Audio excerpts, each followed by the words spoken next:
Que a graça e a paz do nosso Senhor Jesus Cristo estejam com todos os irmãos. Pode se assentar. Hoje é o domingo de Pentecostes, o domingo em que se cumpriu a promessa de Jesus, se cumpriu a promessa dos profetas do derramamento do Espírito Santo sobre a igreja. E Jesus vai falar isso lá em Atos capítulo 1, no versículo 8, que diz assim: mas recebereis poder ao descer sobre vós o Espírito Santo, e sereis minhas testemunhas, tanto em Jerusalém, como em toda a Judéia e Samaria, e até os confins da terra. E esse derramar do Espírito Santo ainda existe nos dias de hoje. A igreja deve clamar, e hoje nós vamos falar exatamente sobre isso, o poder do Espírito Santo sobre a igreja, o derramar do Espírito Santo sobre a igreja. E a gente sempre, quando lê esse texto, a gente esquece aonde que é a nossa Jerusalém, aonde fica a nossa Jerusalém. Muitos já querem ir direto para os confins do mundo, ou alguns ainda querem ir para a Samaria ou para a Judéia, esquecendo da nossa Jerusalém. E aonde fica a nossa Jerusalém? É onde que nós estamos. Se eu olhar a Jerusalém da nossa igreja aqui, fica aqui no bairro Matias. A nossa Jerusalém é aqui. Quantos de nós têm saído nas ruas, na vizinhança, com o poder do Espírito Santo, proclamando o amor de Deus sobre todas as criaturas? Nossa Jerusalém precisa ser evangelizada. Antes de nós partirmos para a Judéia, antes de nós partirmos para Samaria, ou até para os confins do mundo. A missão, quando a gente fala em missão, parece que missão é sair daqui e ir para outro lugar, pregar o evangelho em outros lugares, em outros rincões, em outras cidades, outros estados, ou até fora do país. Não, missão começa aqui. E a missão se divide em vários setores: missão de orar, missão de evangelizar, missão de colaborar financeiramente. Isso é missão. Nem todos nós nascemos com o dom da palavra, não é, pastor? Tem gente que nasce com o dom de louvar, tem gente que nasce com o dom de preparar a igreja para o culto. São dons que o Espírito Santo dá para cada um de nós. E nós devemos descobrir qual é o nosso dom e usá-lo da melhor maneira possível. Que Deus possa, nessa manhã, nos dar o poder de identificar qual é o nosso dom, como eu posso evangelizar, como o Espírito Santo pode me usar para evangelizar o mundo. Vamos curvar as nossas cabeças e vamos orar? Oh Deus querido, Deus amado, estamos aqui para prestar culto a Ti, Senhor. Queremos Te adorar pelo que Tu és, Te adorar por tudo que Tu tens feito no nosso meio, mas principalmente Te adorar pelo Teu poder, pela Tua graça e pela Tua misericórdia sobre cada um de nós. Aceita o nosso culto dessa manhã como uma oferta agradável diante de Ti, Senhor, e que através dos nossos louvores, através das nossas vozes e através da pregação da Tua palavra, Tu aceite esse nosso louvor e a nossa adoração para Ti. Perdoa os nossos pecados, as nossas iniquidades, aquilo que nós temos feito contra Ti e contra a Tua santidade, e que nós possamos entrar na Tua presença hoje com o coração limpo para Te adorar verdadeiramente. Tudo isso nós oramos e agradecemos em nome de Jesus. Amém? Vamos louvar o Senhor. Jesus em Tua presença.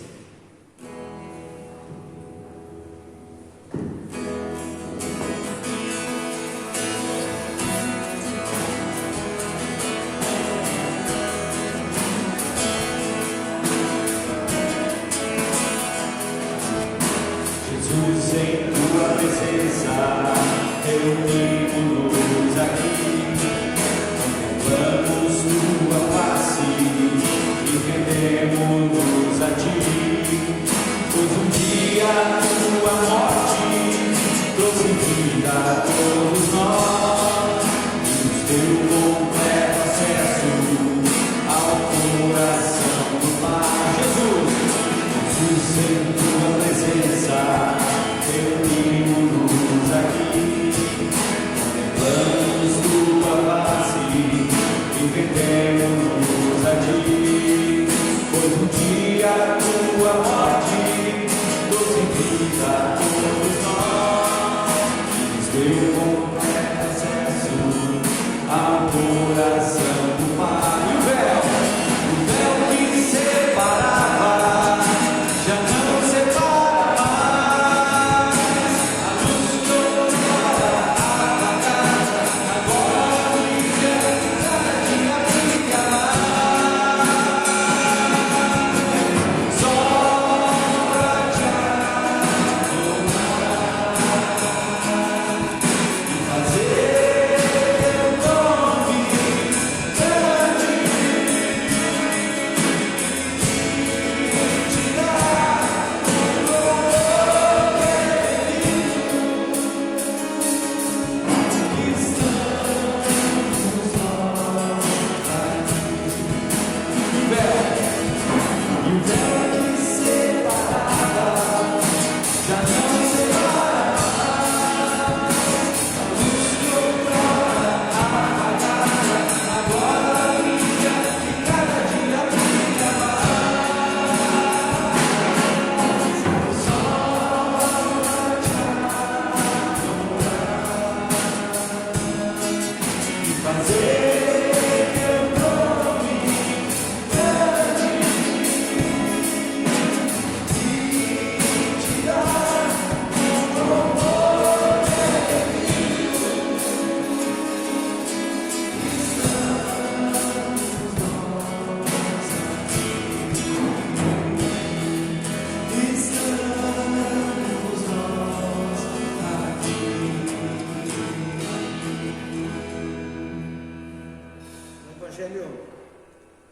No Evangelho de Lucas, no capítulo 24, versículos a partir do 44, Jesus, pode sentar, Jesus explica as Escrituras. Ele diz o seguinte: a seguir, Jesus lhes disse: são essas as palavras que eu vos falei, estando ainda convosco, e importava que se cumprisse tudo o que de mim está escrito na lei de Moisés, nos profetas e nos salmos.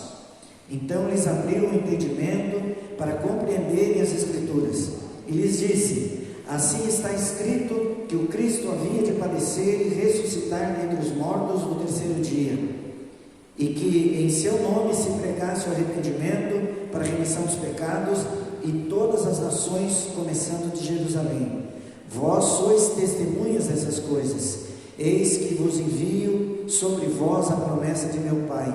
Permanecei, pois, na cidade, até que do alto sejais revestido de poder. Aqui Jesus já tinha morrido, Jesus já tinha ressuscitado, e ele estava dando aos seus discípulos as últimas ordenanças, antes de ascender aos céus. Aqui ele diz que era para permanecer em Jerusalém, aonde seriam revestidos de poder para poder pregar o Evangelho. E na pregação de hoje eu quero explicar o que é ser revestido desse poder. Como eu posso ser revestido desse poder? Esse poder, esse revestimento foi para os discípulos e ainda é para nós hoje, para todos aqueles que creem em Jesus e para aqueles que se consideram como discípulos de Jesus. Esse revestimento ainda está à nossa disposição. Deus quer nos revestir de poder. Deus quer derramar o seu Espírito Santo sobre a nossa vida. Basta a gente querer. Isso não foi um acontecimento que foi e não nunca mais voltará. É um acontecimento que já aconteceu outras vezes na história do cristianismo e pode acontecer na nossa vida, pode acontecer na vida da igreja. Basta a gente querer ser revestido desse poder, que nós possamos estar abertos para que Deus possa, através do seu Espírito Santo, dar esse derramamento, nos revestir de poder para começarmos na nossa Jerusalém, partirmos para a Judéia, para a Samaria e até os confins do mundo. Amém? Vamos louvar a Deus agora. Te agradeço, e depois nos preparando para a palavra. E a partir de agora, se você vem preparado com seus dízimos, suas ofertas, você pode trazer, mas antes uma palavra do nosso presidente.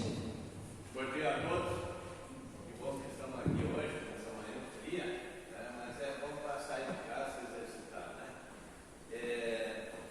Hoje a oferta é destinada para um fundo de missão no país que tem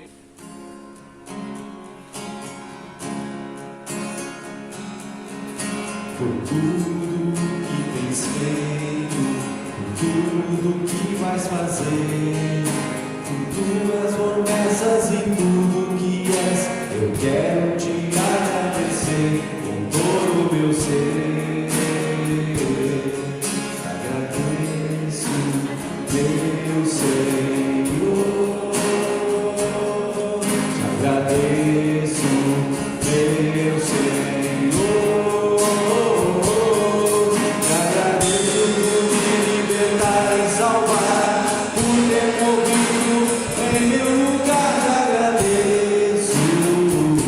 Jesus, te agradeço.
sempre mais e mais quero louvar-te,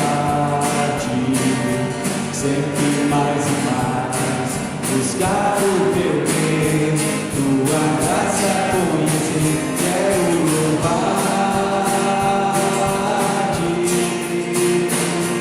As aves do céu cantam para ti, as feras do campo refletem teu poder. Quero cantar, quero levantar as minhas mãos a ti, quero adorar-te, sempre mais e mais quero adorar-te, sempre mais e mais buscar o teu bem, tua graça conhecer, quero adorar-te. As aves do céu cantam para ti, as feras do campo refletem teu poder. Quero cantar, quero levantar as minhas mãos a ti, quero seguir-te, sempre mais e mais quero seguir-te, sempre mais e mais buscar o teu bem, tua graça conhecer, quero seguir-te.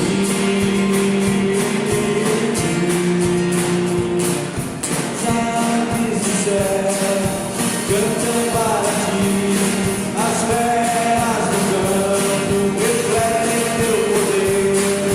Quero cantar, quero levantar as minhas mãos a ti, Senhor.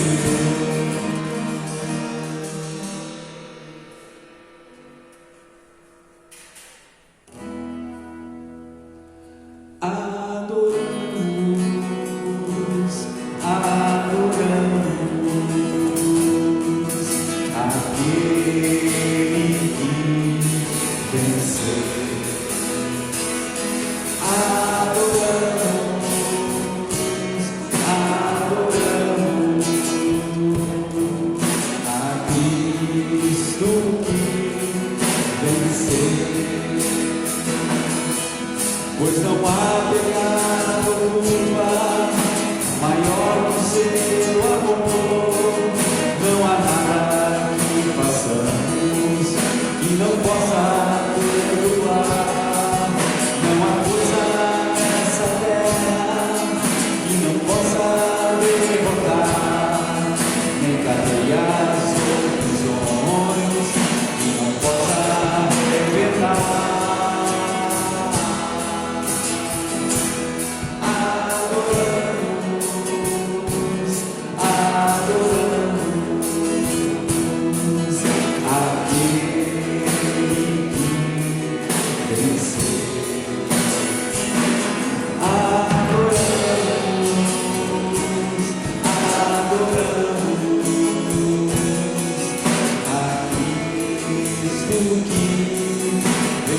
Agora você está aprendendo, vamos lá. Pois não há pecado maior que o seu amor, não há nada que façamos que não possa perdoar, não há força nessa terra que não possa derrotar, nem cadeias ou prisões que não possa arrebentar.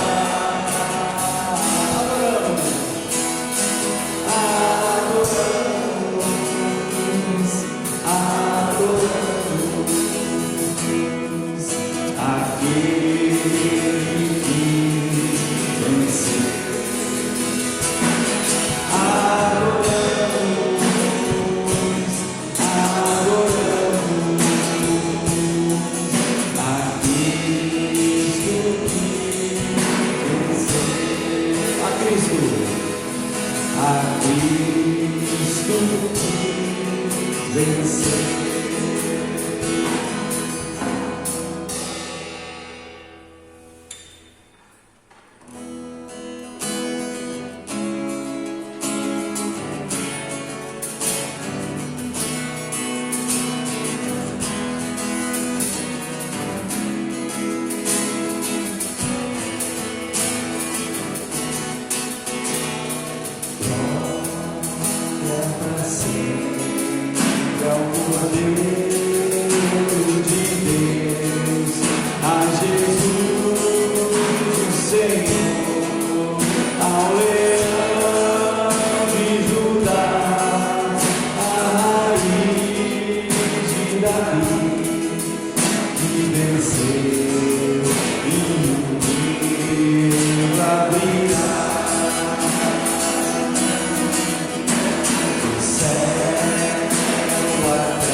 Ele é o Senhor.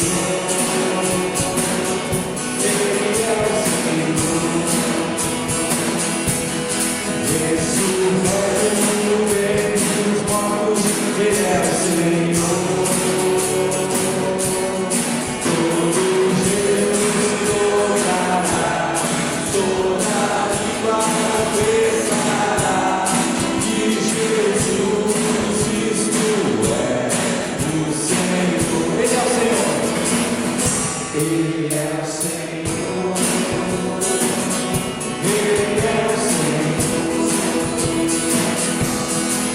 Ressurreto dentre os mortos, Ele é o Senhor.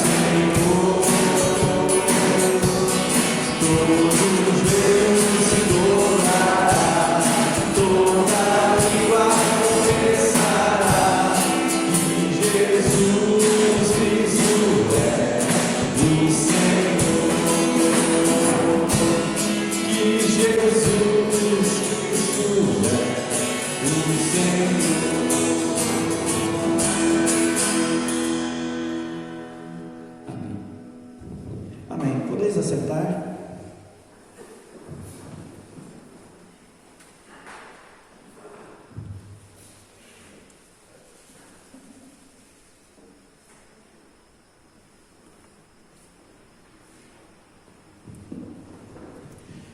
Como eu disse logo no início, hoje a Igreja Cristã comemora o dia de Pentecostes, o dia em que Deus cumpriu a sua promessa. Houve o derramamento do Espírito Santo sobre 120 pessoas que estavam reunidas no cenáculo, e é sobre isso que eu quero falar hoje. E o tema da nossa meditação, do nosso ensino dessa manhã será: a igreja precisa do Espírito Santo. E quando eu falo em igreja, não estou falando do templo físico, eu estou falando de cada um de nós, porque cada um de nós representa a igreja do nosso Senhor Jesus Cristo. E nós precisamos do derramar do Espírito Santo sobre a nossa vida.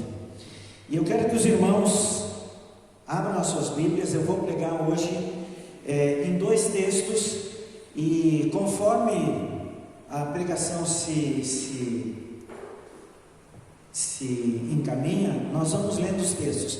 Deixa a sua Bíblia aberta em Atos, capítulo 1. Nós vamos discorrer nos capítulos 1 e 2. É onde transcorre o Pentecostes, é onde há o derramar do Espírito Santo sobre a igreja. Eu quero iniciar esse culto dessa manhã dizendo que não há igreja sem a presença do Espírito Santo. Se o Espírito Santo não estiver presente na igreja, nós podemos nos reunir todos os domingos, todas as quartas, quintas, sextas, sábado, qualquer dia da semana. Se não houver a presença do Espírito Santo de Deus, é uma reunião particular. Você pode chamar uma reunião de diversão, de qualquer coisa, menos uma reunião para ouvir a palavra de Deus. É impossível haver um convertido sequer sem a transformação do Espírito Santo. Charles Spurgeon, ele dizia que é mais fácil ensinar um leão a ser vegetariano do que converter um coração sem a obra regeneradora, transformadora do Espírito Santo. Não existe convertido sem a obra do Espírito Santo.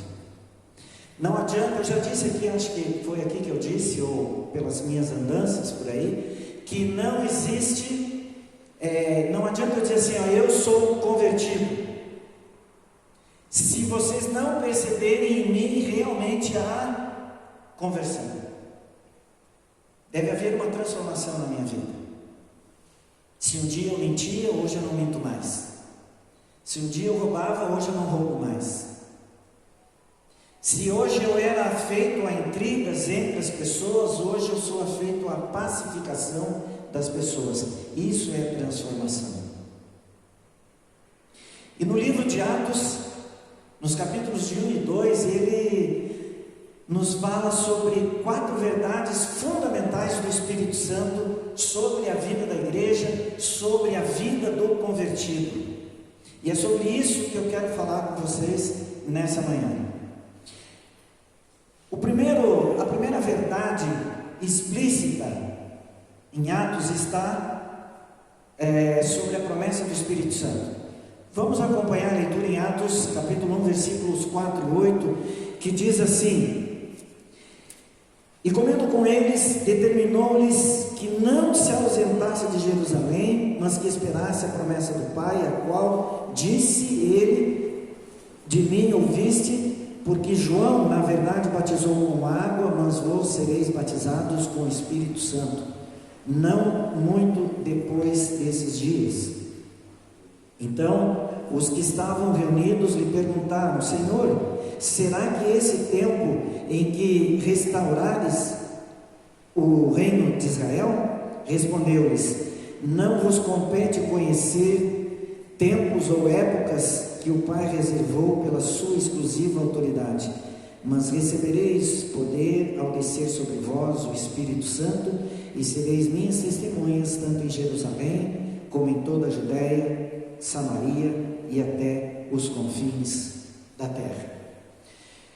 Jesus determinou aos discípulos que não saíssem de Jerusalém até que recebessem a promessa do Pai. Versículo 4 é bem claro sobre isso.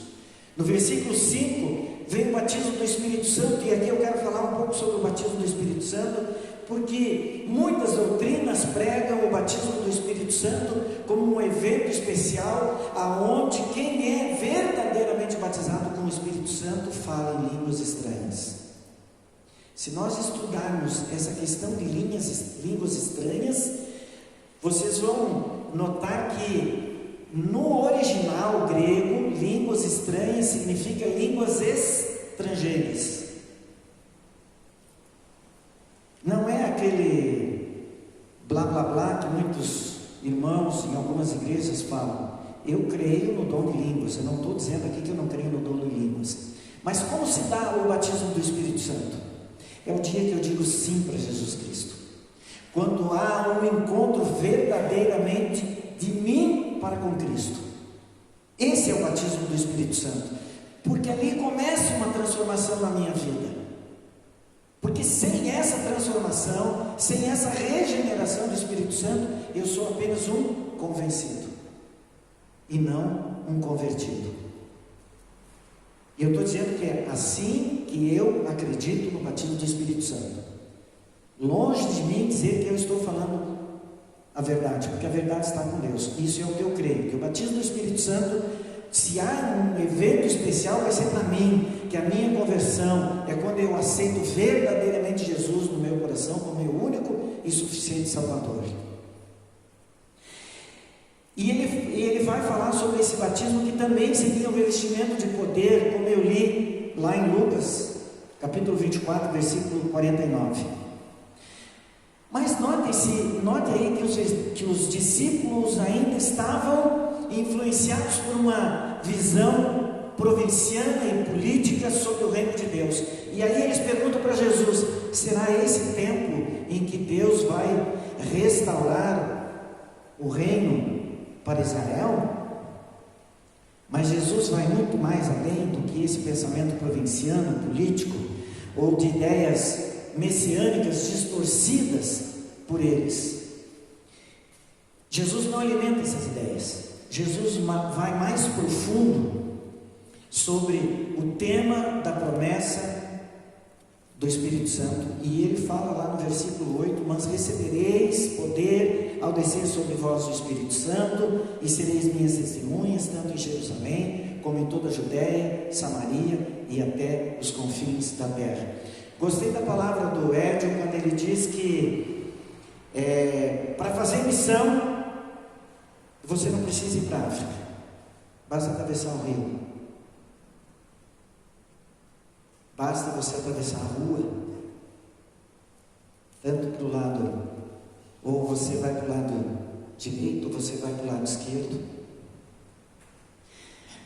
Você pode ir na casa do seu parente que ainda não é convertido, que ainda não ouviu a verdade, e você pode fazer missão na sua família.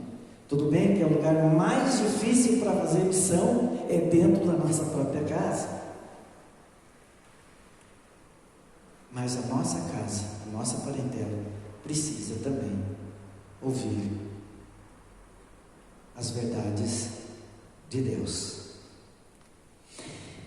E essa promessa do descer do Espírito Santo, ela se cumpre no dia de Pentecostes. E essa é a mesma promessa que Joel escreve no seu livro, lá no capítulo 2, versículo 28, quando ele diz: e acontecerá depois que determinarei o meu Espírito sobre toda a carne, vossos filhos e vossas filhas profetizarão, vossos velhos sonharão e vossos jovens terão visões. E Isaías vai profetizar isso lá no capítulo 44, versículos 3 a 5, quando ele diz: porque derramarei água sobre o sedento e torrentes sobre a terra seca. Derramarei o meu Espírito sobre a tua posteridade e a minha bênção sobre os seus descendentes.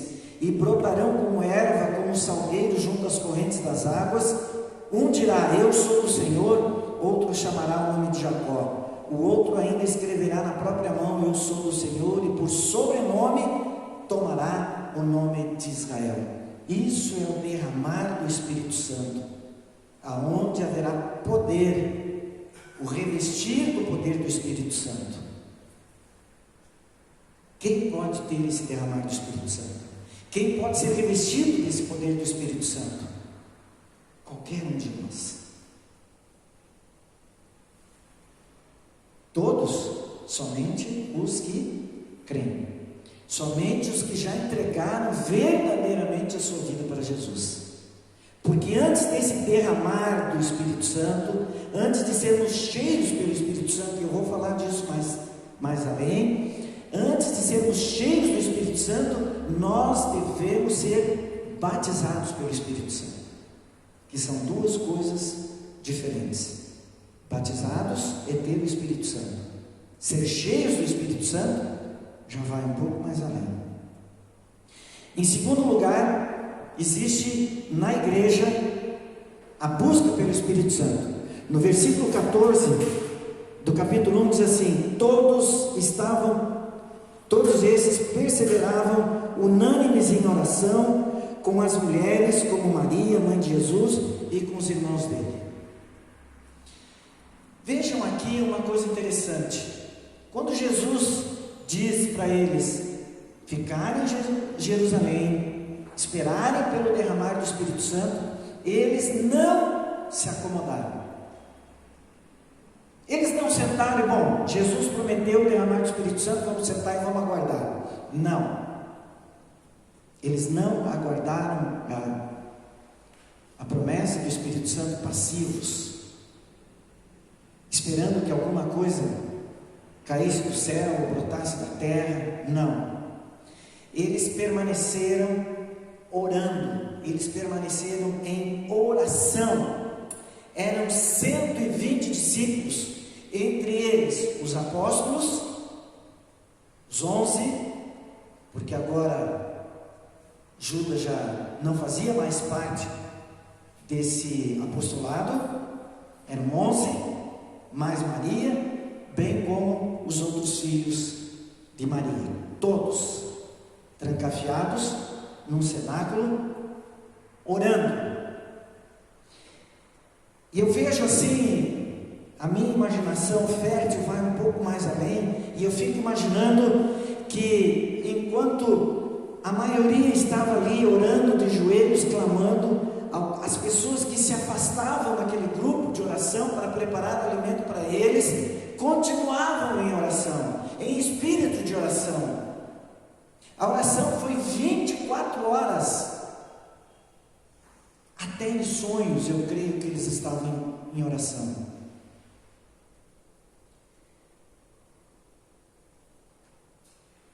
O Espírito Santo, ao fim desse tempo, o Espírito Santo foi derramado sobre eles.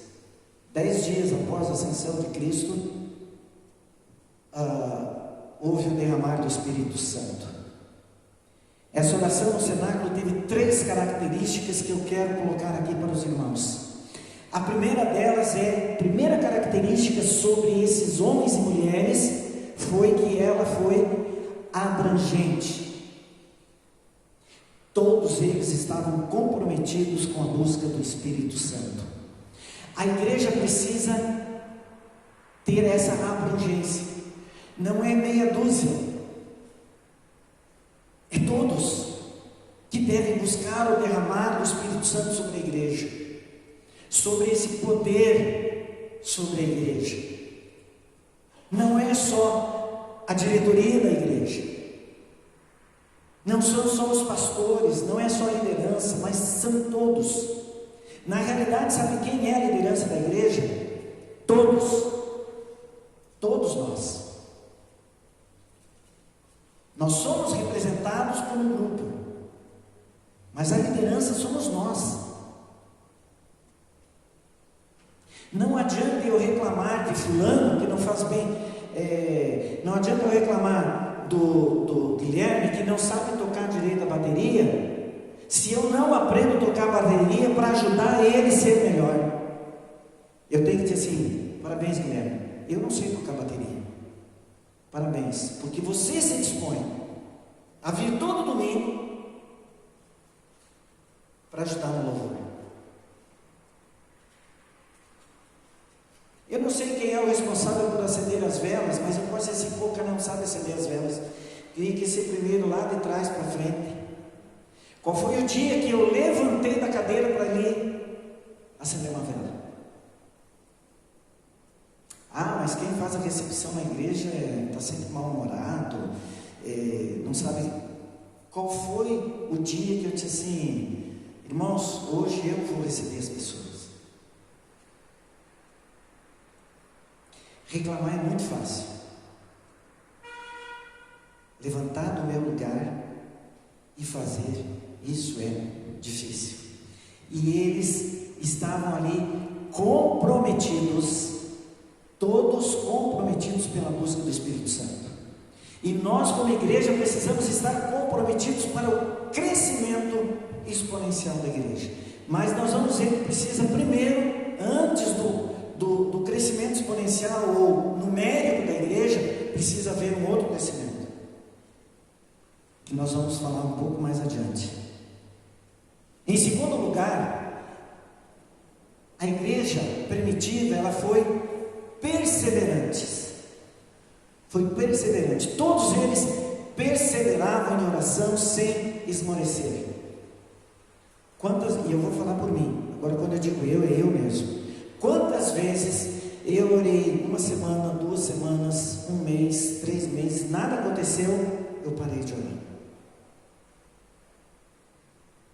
Faltou em mim, sabe o quê? Perseverança. E eu acho que muitos de vocês já viram uma gravura de um cara cavocando um buraco em busca de um tesouro. Ele vai cavocando. Quando falta 1 metro, 2 metros, ele desiste.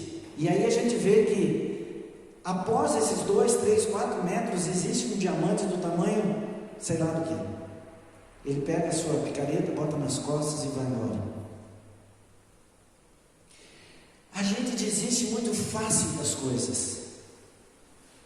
Nós somos imediatistas, nós queremos tudo para ontem, achando que o tempo de Deus é o nosso. Não é o nosso. E eu sempre esqueço, Cronos é o nosso e o de Deus é Kairos. Muito diferente. Pedro vai dizer que para Deus um dia é que nem 1000 anos, e 1000 anos para Deus é que nem um dia. Já pensou você esperar 1000 anos no tempo de Deus? Impossível. A gente não espera às vezes nem 1 semana. Imagina esperar tanto tempo. Mas a igreja foi perseverante. Eles não sabiam quanto tempo eles iam ficar orando. A única certeza que eles tinham é que a promessa de Jesus iria se cumprir e haveria o derramar do Espírito Santo sobre aquela igreja, sobre aqueles homens e sobre aquelas mulheres. O Kairos de Deus foi 10 dias no nosso Cronos, mas poderia ser 10 anos, e eu tenho certeza que eles estariam lá, perseverantes na oração. E em terceiro lugar, eles foram unânimes, ou seja, eles todos tinham um só objetivo e uma só motivação. E ao preparar essa pregação, eu fiz uma pergunta para mim: qual é a minha motivação de todos os domingos estar aqui? E algumas perguntas surgiram na minha cabeça.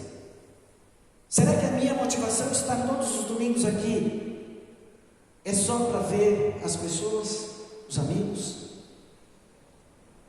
Será que a minha motivação é para dizer para a comunidade que eu estou presente aqui?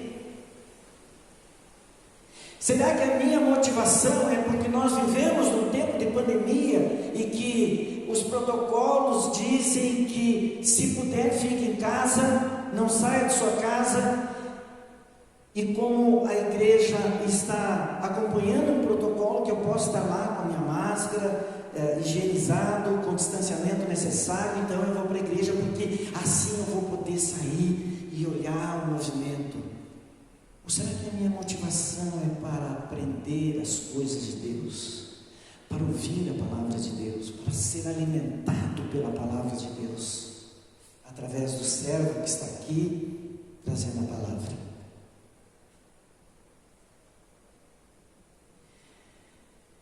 Houve unanimidade e concordância na oração. Entre eles havia um só sentimento, e é esse o sentimento que tem que ter na igreja. Essa é a motivação: buscar o derramar do Espírito Santo para a igreja, para que a igreja tenha poder, para que cada um de nós tenhamos poder para testemunhar do poder de Deus sobre toda a criatura. Temos que ser unânimes. O pastor está oferecendo um curso toda quarta-feira, e eu não tenho vindo, não sei quantas pessoas têm vindo, ou que têm assistido pela internet. Essa é uma oportunidade de você dar o seu primeiro passo para que o Espírito Santo seja derramado sobre a sua vida, para que você possa aprender como evangelizar, como falar do amor de Deus. Em terceiro lugar, houve o derramamento do Espírito Santo. Atos capítulo 2, dos versículos 1 a 4, diz assim: ao cumprir-se o dia de Pentecostes, estavam todos reunidos no mesmo lugar. De repente veio do céu um som como de um vento impetuoso e encheu toda a casa onde estavam assentados, e pareceram distribuídos entre eles línguas de fogo, e pousou uma sobre cada um deles. Todos ficaram cheios do Espírito Santo e passaram a falar em outras línguas, segundo o Espírito concedia que falassem. Quero falar um pouco sobre essa questão de cada um falava em línguas, em outras línguas, segundo o Espírito lhe concedia. Eles estavam na cidade de Jerusalém, uma cidade onde frequentavam inúmeras descendências, povos que vinham de todos os lugares, línguas de todas as nações.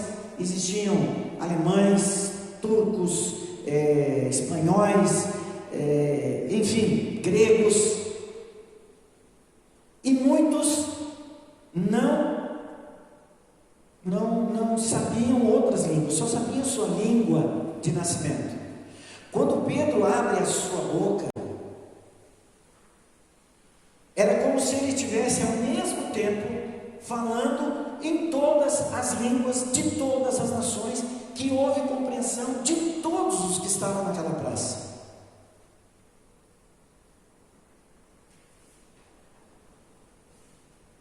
Todo mundo entendeu o que ele estava falando. No dia de Pentecostes, 10 dias depois da ascensão de Jesus e da oração incessante da igreja, o Espírito Santo foi derramado sobre todos naquele cenáculo. Todos os discípulos ficaram cheios do Espírito Santo. Todos os que estavam naquela casa já tinham o Espírito Santo, porque já eram convertidos. Mas nenhum deles estava cheio do Espírito Santo. Por quê? Porque precisava derramar do Espírito Santo. E como é que eu sei que eu estou cheio do Espírito Santo? É quando eu não me acovardo e abro a minha boca para falar com meus amigos, com a minha família, até com pessoas estranhas. Porque Deus coloca pessoas no meu caminho para que eu fale do amor de Deus. Logo no início da minha conversão, eu tinha uma vontade de falar do amor de Deus, de proclamar. E eu comecei no lugar mais difícil, que foi na minha casa. Foi para a minha família, foi para os meus irmãos. Um dos meus irmãos é maçom e uma das minhas irmãs é espírita. Como é que eu vou pregar o Evangelho para essas pessoas? Eu achei que era a coisa mais fácil, só abrir minha boca. Para a minha família, a maneira que eu tenho que pregar o Evangelho é com o meu exemplo, sem abrir a minha boca. Eles têm que olhar em mim transformação, porque eles me conhecem desde que eu nasci. Um cara que vivia falando palavrão, um cara que vivia mentindo, um cara que vivia fazendo só coisas erradas, agora eles têm que ver uma pessoa totalmente diferente, sem eu abrir a minha boca. Mas lá fora, eu não tinha coragem. Eu lembro uma vez aqui em Canoas, que eu estava andando numa rua, eu encontrei um travesti. E eu fiquei com uma vontade de falar do amor de Deus para ele, e não falei.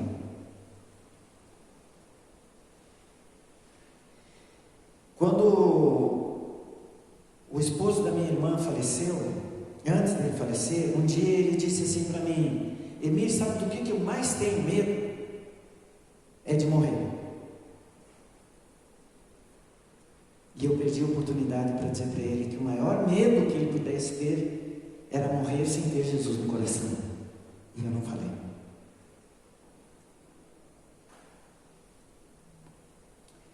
Um dia na FATEV teve um dos alunos que sempre no terceiro ano, os alunos do terceiro ano, na sexta-feira tem culto lá na FATEV, eram eles que pregavam. E ele mostrou um videozinho de um assassinato que deu em Curitiba, e o cara demorou para retirar o corpo do rapaz, demorou quase umas 6 horas. E ele só estava coberto com aquele lençol, e tinha um cachorrinho que estava o tempo todo do lado desse moço. Dormiu do lado dele, lambia a mão dele, porque só aparecia a mão dele assim, ele lambia a mão. Foi uns 5 minutos do vídeo. No final do vídeo ele disse assim: será que eu fui o único que fiquei com pena? E aí, antes de encerrar, eles colocaram o rapaz dentro daquele carro do IML, e o cachorrinho queria entrar dentro para ir junto com, devia ser o dono dele, né? Aí ele perguntou assim: será que eu fui o único que ficou com dó, com pena do cachorro? E todo mundo falou: sim, eu fiquei. E ele falou depois, eu olhando melhor assim, eu fiquei com mais pena do rapaz. Eu fiquei pensando: será que alguém pregou o Evangelho para esse moço? Será que ele morreu sabendo que Jesus o amava?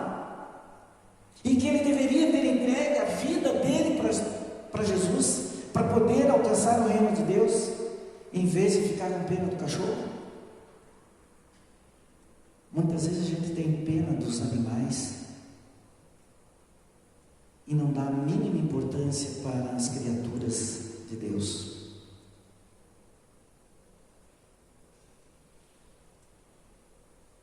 Isso é ser cheio do Espírito Santo. Quando eu olho para as pessoas e vejo será que essa pessoa já ouviu falar de Jesus? Aliás, eu acho que hoje todo mundo já ouviu falar de Jesus, mas não conhece Jesus. Eu tinha ouvido falar do Guilherme, mas agora eu conheço o Guilherme. Ouvir é uma coisa.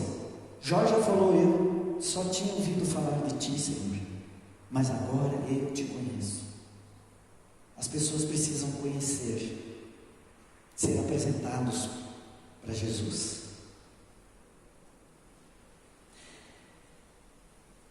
O Espírito Santo desce sobre eles em línguas de fogo e como um vento impetuoso, e todos começam a falar da grandeza de Deus. Isso é ser cheio do Espírito Santo. Nós precisamos, como igreja, ser cheios do Espírito Santo, ter esse poder de testemunhar das grandezas de Deus. E vejam que quando há esse derramar do Espírito Santo, quando eles ficam cheios do Espírito Santo, naquele local, fora daquele local, existiam pessoas, existia uma multidão curiosa e cheia de ceticismo. Vamos ver no versículo 12, que diz assim, no versículo 12 diz: todos atônitos e perplexos interpelavam uns aos outros, que quer dizer isso? O que quer isso dizer? Todos estavam céticos, ninguém sabia o que estava acontecendo. No versículo 7 de Atos 2, diz assim: estavam, pois, atônitos e se admiravam, dizendo: vede, não são porventura galileus todos esses que estão aí falando? Preconceito. Preconceito, é como se dissesse, quem é essa gentalha? Esses analfabetos. Preconceito. No versículo 13, a zombaria, diz assim no versículo 13: outros, porém, zombavam e diziam: estão todos embriagados. E isso não era nem meio-dia ainda.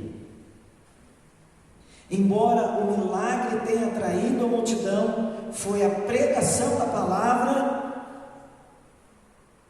que compungiu o coração do povo. E naquela manhã, mais de 3.000 pessoas foram convertidas a Cristo. Muitas igrejas hoje estão aderindo ao apelo do povo: eu preciso ver para crer, eu preciso ver milagres acontecerem. Mas veja que aqui eles viram o milagre, zombaram do milagre, não acreditaram no milagre, zombaram do milagre. Mas quando Pedro abre a sua boca, faz a sua pregação, cerca de 3.000 pessoas naquela praça, naquela manhã, se convertem e aceitam Jesus como seu único e suficiente Salvador. A igreja aqui pode estar cheia de milagres. Nós vamos ver pessoas entrarem e saírem na mesma velocidade. Mas se houver pregação plena e genuína do Evangelho de Jesus, pessoas permanecerão aqui. E isso é ser cheio do Espírito Santo. Ah, será que eu não acredito? Acredito em milagres. Sim. Creio que Jesus ainda faz seus milagres no meio de nós. Mas eu custo acreditar que os milagres de Jesus aconteçam num show. Porque quando Jesus fez os seus milagres, não fez em show, para promover o seu próprio nome. Tanto que ele dizia: vai, não pegue mais e não conte isso para ninguém. A partir daquele dia, quando todos eles foram preenchidos, enchidos pelo Espírito Santo, aqueles que até então estavam trancados com medo dos judeus, são trancados agora em prisões, por proclamarem as grandezas de Deus. E aqueles que se acovardavam diante dos perigos agora enfrentam açoites, prisões e até mesmo a morte com muita alegria no coração. Ninguém mais teve medo, ninguém mais se acovardou, porque havia poder do Espírito Santo.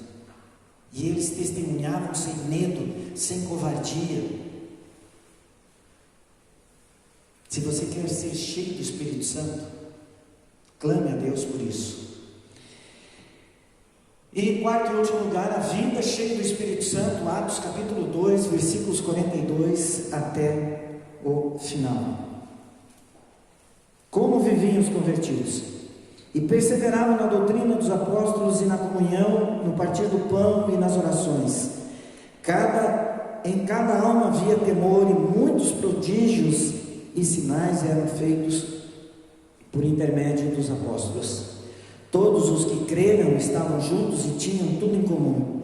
Vendiam as suas propriedades e bens, distribuindo o produto entre todos à medida que alguém tinha necessidade. Diariamente perseveravam unânimes no templo, partiam o pão de casa em casa e tomavam as suas refeições com alegria e singeleza de coração, louvando a Deus e contando com a simpatia de todo o povo. Enquanto isso, acrescentava-lhes o Senhor dia a dia os que iam sendo salvos. Eu quero iniciar aqui falando do versículo 44. E perseveravam na doutrina dos apóstolos. Na doutrina dos apóstolos. O que é essa doutrina dos apóstolos? Vejam que toda a igreja tem a sua doutrina. A igreja luterana, a ISLB, na qual nós somos membros, tem a sua doutrina. A IELB, que é luterana também, tem a sua doutrina. A igreja presbiteriana tem a sua doutrina. Todas as igrejas sérias, comprometidas com o Evangelho, têm a sua doutrina. E o que é uma doutrina? É como a igreja, através da sua liderança, interpreta as verdades bíblicas, o que está escrito aqui. Não é o que ela pensa, ela tenta interpretar de maneira fidedigna o que está aqui escrito, desde Gênesis até Apocalipse. A minha pergunta é para você. Eu não sei quanto tempo você é membro da igreja luterana. Você conhece as doutrinas da igreja luterana? Nós conhecemos porque estudamos. Mas você conhece as doutrinas? O que verdadeiramente a igreja luterana crê sobre as verdades que estão na Bíblia? Os apóstolos ensinavam essa doutrina que eles aprenderam com Jesus na melhor faculdade, com o melhor professor, e eles ensinavam. A igreja luterana, através dos seus pastores, da sua liderança, ensina a sua igreja as suas doutrinas. Mas será que eu sei quais são as doutrinas que regem? No que a igreja presbiteriana crê? A igreja luterana crê?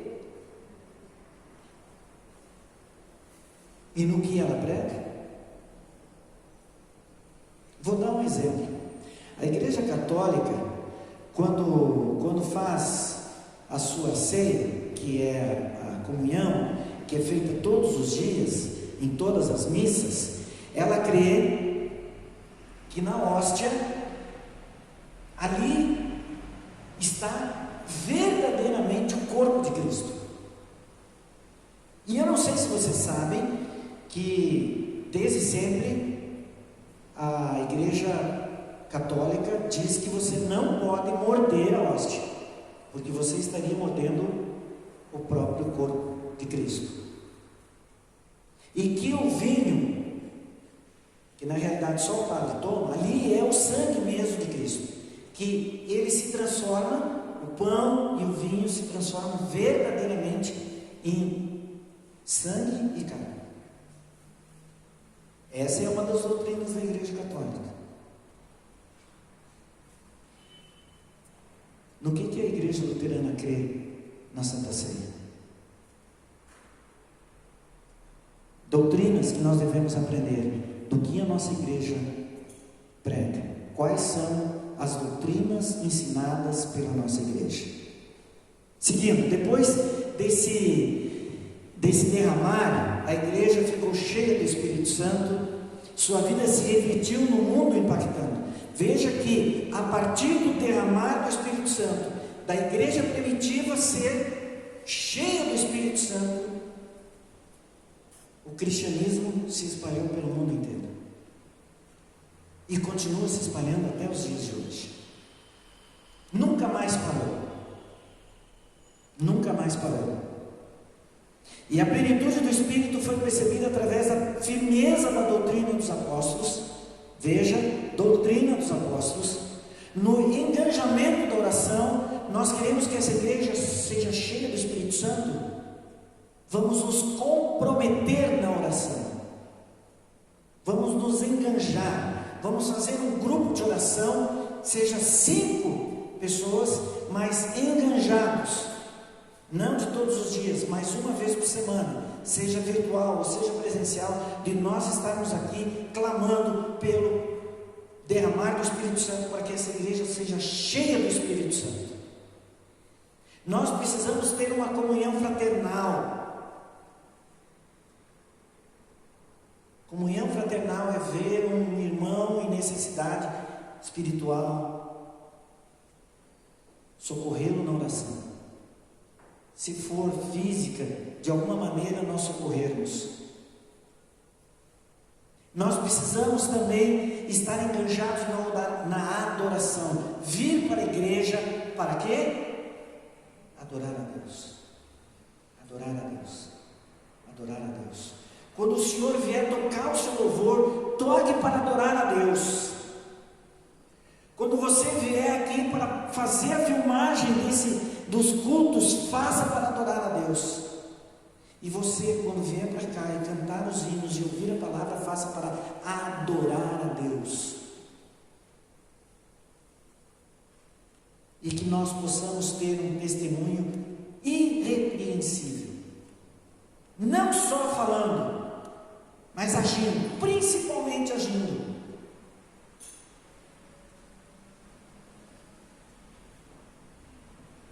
Uma igreja cheia do Espírito Santo, ela vai ter um bom testemunho dos de dentro e também dos de fora. As pessoas aqui no redor dessa igreja vão começar a perceber que alguma coisa diferente está acontecendo aqui dentro. Eu não sei o que está acontecendo lá, mas essa igreja não é mais a mesma. A igreja começa a ser cheia do Espírito Santo quando pessoas de fora começam a perceber que aqui está acontecendo algo diferente. Uma igreja cheia do Espírito Santo, ela cresce em conhecimento e também em graça. Todo mundo procura conhecer mais da palavra. Quantas vezes por semana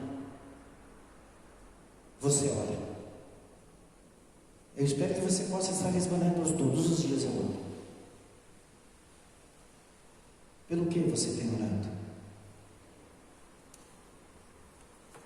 Quantas vezes na semana você abre a palavra para estudar?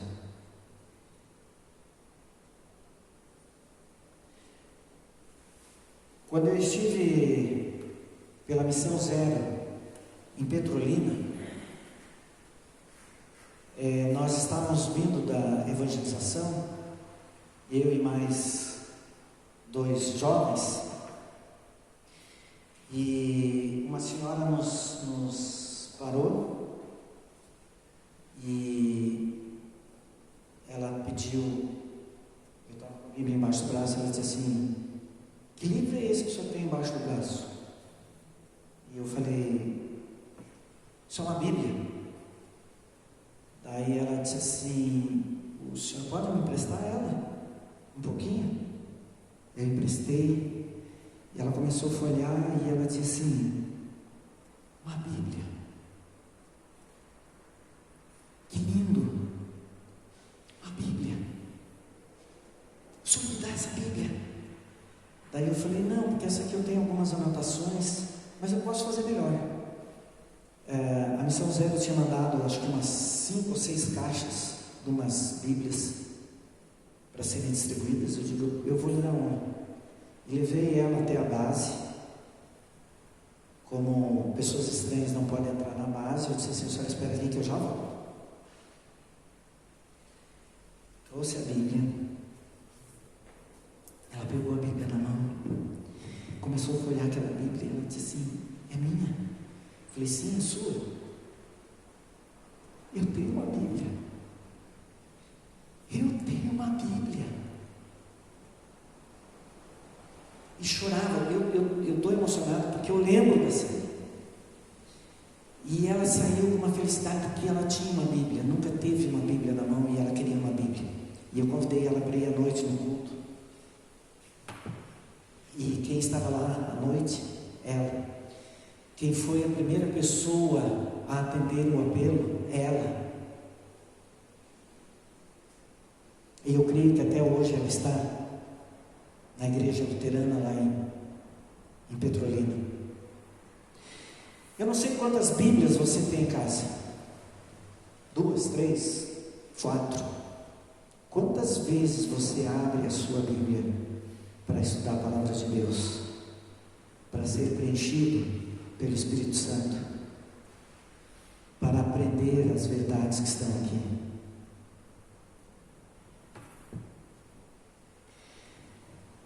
Ela tem a simpatia dos homens e a aprovação de Deus. Já falei disso. Os de fora começam a ter simpatia, começam a falar bem da igreja. Pô, aquela igreja é legal. Nunca entrei naquela igreja, mas aquele povo, eu vou dizer uma coisa: aquele povo é legal. Eu ainda vou para aquela igreja. Não sei quando. Ele está esperando alguém daqui convidar para ele entrar aqui, para ver o que acontece aqui. E para você ser cheio do Espírito Santo, antes você precisa crescer em santidade. Como é que eu cresço em santidade? Oração e leitura da palavra. Leitura da palavra e oração. Oração, leitura da palavra. Adoração a Deus, louvor a Deus, ser grato a Deus, buscar a Deus. E lentamente você vai ser cheio do Espírito Santo. E a igreja crescendo em santidade, aí começa a crescer em número. Porque as pessoas que estão lá fora vão querer ver o que está acontecendo aqui. As pessoas daqui são alegres. As pessoas aqui parecem que não têm problemas. As pessoas aqui cantam, louvam. É uma alegria só.